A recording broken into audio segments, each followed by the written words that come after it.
السلام علیکم سامعین اکرام، 18 ربیع الاول ہے، 25 اکتوبر ہے۔ صوبہ اتر پردیش کے آگرہ کے علاقے سے خبر آ رہی ہے، وہاں ایک داروغہ کو رات کو عورتوں اور مردوں نے مل کر پیٹا ہے، کیونکہ داروغہ خاتون سپاہی سے رات کو ملنے پہنچے تھے۔ اہل خانہ گھر والوں نے ان کو دیکھ لیا اور پکڑ کر پٹائی کر دی۔ خبر تھوڑی تفصیل سے سن لیں۔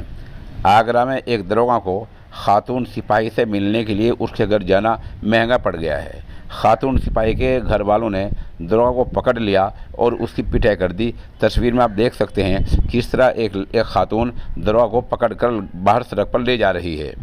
آگرہ کے ایک تھانے میں تعینات داروغہ کو ایک خاتون سپاہی کے خاندان والوں نے گھر والوں نے سڑک پر جم کر پیٹا۔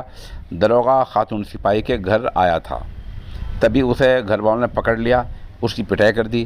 مار پیٹ کے بعد اس کو تھانے لے گئے۔ اس معاملے کی ویڈیو سوشل میڈیا پر وائرل ہو رہی ہے۔ بتایا یہ بھی گیا ہے کہ بعد میں فریقین میں دونوں جانب میں سمجھوتہ ہو گیا ہے۔ پولیس ذرائع کے مطابق آگرہ میں تعینات داروغہ کی ایک خاتون سپاہی سے دوستی ہے۔ الزام ہے کہ داروغہ اسی سپاہی سے ملنے دیر رات ان کے گھر پہنچے تھے، تبھی گھر والوں نے اس کو پکڑ لیا۔ اس کے بعد گھر والے اس کو پکڑ کر باہر سڑک پر لے آئے، پھر اس کو تھانے لے جایا گیا۔ اس معاملے کی ویڈیو جاری ہو رہی ہے۔ اس معاملے میں تھانہ انچارج ارون کمار بالیان نے بتایا کہ دونوں کے بیچ آپس کا کچھ جھگڑا تھا۔ فریقین پہلے سے ہی ان دونوں جانب سے ایک دوسرے کو جانتے ہیں۔ غلط فہمی کی وجہ سے مار پیٹ ہو گئی ہے۔ دونوں فریقوں میں سمجھوتہ کرا دیا گیا ہے۔